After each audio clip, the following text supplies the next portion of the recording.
สบายดีข้อยชื่อไสประสาราชวงศ์เป็นนักศึกษาคณะวิทยาศาสตร์สิ่งแวดล้อมมหาวิทยาลัยแห่งชาติข้อยได้ออกเดินทางทั่วประเทศลาวเพื่อที่จะออกไปซอกหาว่าชาวบ้านท้องถิ่น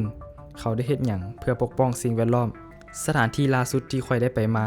คือเมืองจำพรแขวงสวรรณเขตเพื่อออกไปซอกหาว่าเป็นหยังแค่น้ำจืดจึงตกอยู่ในความเสี่ยงที่จะสูญพันธุ์กลุ่มชาวบ้านเหล่านี้ได้รับความช่วยเหลือจากโครงการ WCS และหน่วยงานบริหารท้องถิ่นได้ร่วมกันจัดงานบาสีสู่ขวัญนี้เพื่อให้พรแก่แขน้อยที่จะนำไปปล่อยกลับคืนสู่ป่าในมื้อนี้งานปล่อยแขในมื้อนี้เป็นผลงานการเฮ็ดเวียกหนักหลายปีของชาวบ้านก็จะสร้างจิตสำนึกจิตสำนึกให้แก่ประชาชนอาจจะเข้าใจว่าแค่มีความหายกาด แต่ว่ามันบ่อยู่ใกล้กับคนเนาะบ่มีบ่อนคมรถกวนล่ะพ่อลุงเคยมีประวัติบ่ที่ว่าอีแค่น้ำจืดตัวนี้มาทำให้คนในหมู่บ้านบ่มีไปติดตามหาไข่แฉะเอาไข่หั่นมาเบาะอยู่กับบ้านใส่วิธีการเป็นแบบธรรมชาติแต่ในเบื้องต้นเฮาก็ไปเฮ็ดอยู่สวนสัตว์เฮาก็คอยทดลองแล้วก็เรียนรู้และสุดท้ายเฮาก็ให้ประชาชนเฮ็ดเองให้พวกสถานภาพของอีแค่น้ำจืดเดี๋ยวนี้บ่ได้ว่าเป็นจังได๋มีความเสี่ยงในการสูญพันธุ์แล้วว่าซะเขตเวียดแลนด์ตัวนี้นี่มันมีสัญญาประมาณจักโตตามข้อมูลเนาะก็ประมาณ70-500นี่แหละวิธีการศึกษาพวกอ้ายเข้ามาศึกษานี่ก็มันเพิ่งกลางเว้นเพิ่งกลางคืนแต่ว่ากลางเว้นนี่มันก็ติดตามไปเบิ่งห้อยเนาะห้อยมันแล้วก็เบิ่งอาจมมันแค่น้ำจืดสำคัญต่อชาวบ้านหลายชาวบ้านได้ช่วยกันสร้างบ่อเพาะพันธุ์แค่น้ำจืดนี้ในเดือนวัดของพวกเขาเองส่วนให้การร่วมมือดีว่ากับโครงการอนุรักษ์แค่น้ำจืดตัวนี้ที่เฮาได้ไข่มันมานี่บางห้างก็มันได้หย่อนประชาชนที่ไปหาอยู่หากินน่ะก็รายงานโอ้เห็นห้างไข่แค่มาเบิ่งนี่ประชาชนนี่ครับรู้ถึงการอนุรักษ์พอสมควรแล้วแม่นแหละรับตั้งแต่หาไข่หา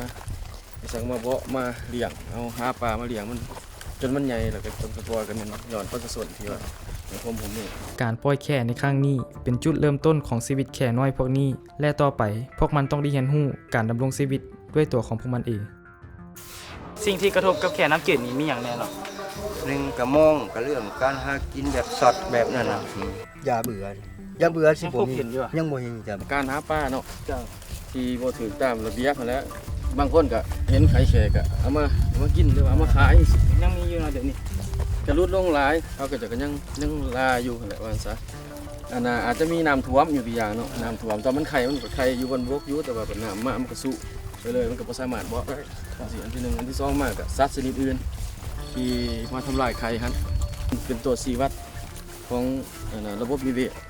ที่อุดมสมบูรณ์ที่สุดแค่จะอยู่ได้กินอาหารนี่อย่างหรือว่ามันอาศัยอยู่บ่อนใดอาหารกินประเภทปลางูเต่าตัวแข็มันอยู่ตามบนมืดนี่แหละตามเหมือนขี้ชะนมตามป่ามีข้อกฎหมายตัวใดบ่ที่ปกป้องการหุบหามีแค่น้ำจืดตัวนี้ว่าโดยกฎหมายแม่มันก็ร่วมถึงการนำสัตว์ป่าถ้าว่ารักใครแต่ปรับไหม500,000 ล้านนึงก็อยู่ตัวอย่างว่าสันนะแล้วรูปกันกฎหมายอยู่ในเฉพาะพื้นนั้นแม่นแหละเพราะว่าเฮากำหนดเป็นวังสงวนแค่เนาะคือเฮาไปปล่อยนะว่าเข้าบ่ได้เลยนะมีกฎระเบียบอย่างนี้ถ้าเข้าไปก็คือว่าผู้นั้นก็ละเมิดการท่องเที่ยวเซิร์ฟอนุรักษ์เป็นอีกแนวทางหนึ่งที่จะหาทุนเข้าช่วยในโครงการอนุรักษ์พร้อมทั้งเป็นการท่องเที่ยวที่บ่มีผลกระทบต่อแค่น้ำจืด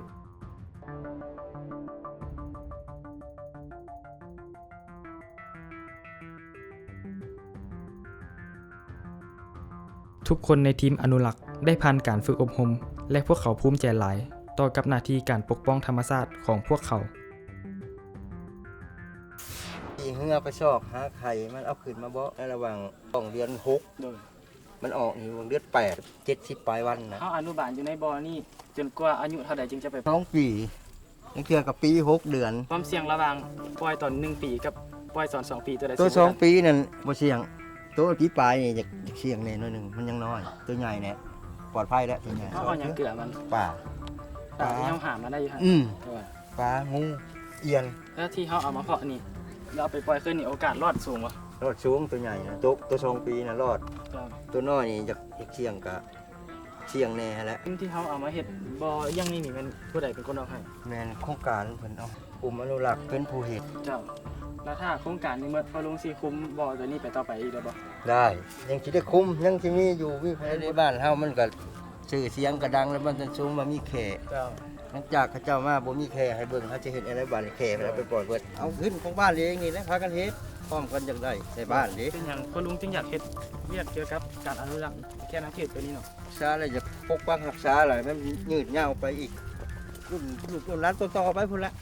ต้องขอบใจการดำเนินงานของ WCS ห้องการบริหารท้องถิ่นและชาวบ้านที่ร่วมมือกันในการปล่อยแค่น้ำจืดกลับสู่ป่า